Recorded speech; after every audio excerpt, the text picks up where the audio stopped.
প্রথমত আমি তীব্র প্রতিক্রিয়া এবং নিন্দা জানাচ্ছি এবং ডিপ জলের ভাষায় বলতে চাই, আহ বাতি যা আহ। মানে পুরো ইন্ডিয়া নিয়ে আসতে হবে। যদিও ইন্ডিয়া নিয়ে আসলে আমরা বেকায়দায় পড়বো, কিন্তু শুধু ত্রিপুরা আসলে বাংলাদেশ ত্রিপুরাকে মারি দেখে নিতে পারবে, এমনকি ছুটিয়ে লাল করে দেবে। বাংলাদেশকে ভেঙে ফেলা হবে, বাংলাদেশকে ভেঙে বাংলাদেশের ভেতর দিয়ে রাস্তা বানানো হবে, সেই রাস্তা দিয়ে তারা সমুদ্রে যোগাযোগ করবে।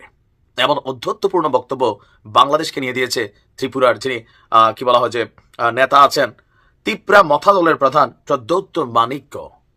গেল গতকালকে ডক্টর মোহাম্মদ ইউনুস 7 সিস্টার্স নিয়ে চীনে সফররত অবস্থায় একটা বক্তব্য দিয়েছিলেন। আপনাদের আমি গতকালকে ভিডিওটা দিয়েছিলাম, যারা দেখেনি দেখে নেবেন। তিনি যেই বক্তব্যটা দিয়েছিলেন যে ভারতের যে 7 সিস্টার্স আছে, তো এই 7 সিস্টার্স বেসিক্যালি স্থল বেষ্টিত, মানে এখানে সমুদ্র পথের সাথে কোথাও কোনো কানেক্টিভিটি নাই, আর এই জন্য তাদেরকে বাংলাদেশকে ব্যবহার করে তাদেরকে কিন্তু সমুদ্র পথে যেতে হয়। তো ওনার এই বক্তব্যটাকে কেন্দ্র করে ভারতের রাজনীতিতে আমি গতকালকে বলেছি ব্যাপক তোলপাড় শুরু হয়েছে।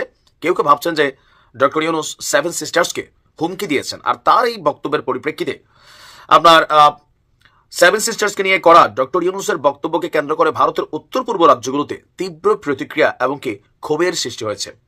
বাংলাদেশ কি তারা ভেঙে দিবে, ভেঙে দিয়ে নিজেদের জন্য সমুদ্রপথ তৈরি করার হুমকি দিয়েছে ত্রিপুরা। এছাড়া আসামের যিনি মুখ্যমন্ত্রী আছেন হেমন্ত বিশ্ব শর্মা, তিনিও ডক্টর ইউনুসের মন্তব্যকে আপত্তিকর বলে অভিহিত করেছেন। অন্যদিকে কংগ্রেস নেতা, মানে বিজেপি না, বিজেপি তো মোদির দল, কংগ্রেস হচ্ছে আপনার সোনিয়া গান্ধীর যে দল আছে বা মহাত্মা গান্ধীর যুগের যে দল, পবন খেরা একে উত্তর পূর্ব ভারতের জন্য বিপজ্জনক বলে মন্তব্য করেছেন।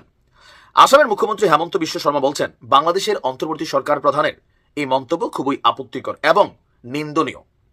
এটি ভারতের কৌশলগত চিকেন স্ন্যাক, এই যে স্টেটগুলো আছে এগুলোর যে করিডর, সেই করিডরের দুর্বলতা নিয়ে প্রচলিত বর্ণনাকে পুনরায় উস্কে দেওয়ার সামিল।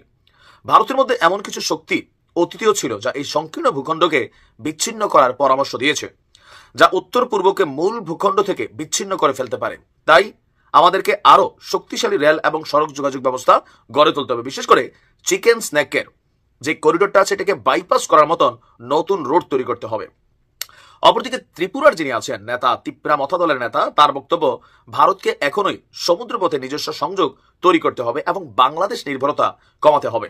1947 সালে ভারতীয় ইউনিয়নের সঙ্গে যুক্ত হওয়ার ইচ্ছা থাকলেও চট্টগ্রাম বন্দর এখন এটা বাংলাদেশের অধীনে। এখন এই অস্থায়ী সরকার সমুদ্রের অভিভাবক হওয়ার দাবি করেছে, যা হাস্যকর। যদি আমরা নতুন অবকাঠামো প্রকল্পের জন্য কোটি কোটি টাকা ব্যয় করতে পারি, তাহলে বাংলাদেশকে ভেঙে সমুদ্রপথ নিশ্চিত করাই ভালো। চট্টগ্রামের পাহাড়ি অঞ্চলে বসবাসরত ত্রিপুরী, গারো, খাসিয়া, চাকমা জনগোষ্ঠী নিজেদের ঐতিহ্যবাহী ভূমিতে অত্যন্ত কঠিন অবস্থায় আছে, আর এই সুযোগটা ব্যবহার করা উচিত এখন। অপরদিকে কংগ্রেস নেতা বলছে বাংলাদেশ চীনকে আমন্ত্রণ জানিয়ে ভারতের বিরুদ্ধে একটি অবরোধ তৈরি করতে চাইছে। আমাদের পররাষ্ট্র নীতি এতটাই দুর্বল যে যার জন্মের জন্য আমরা অবদান রাখলাম সেই দেশই এখন আমাদেরকে ঘিরে ফেলার চেষ্টা করছে। ভারতের বক্তব্য বিশিষ্ট জনের যে বাংলাদেশকে তারা জন্ম দিচ্ছে, কিছুটা সত্য বাট পুরোটা না, বাট যোগ বদলাই গেছে গা। দেখেন এখন সম্পর্ক হইতে হবে সমান সমান। বাংলাদেশের হুমকি ধামকি দিয়ে লাভ নাই, তোমাদের দুর্বলতা যেটা আছে সেটাকে মাথায় রেখে চলা উচিত।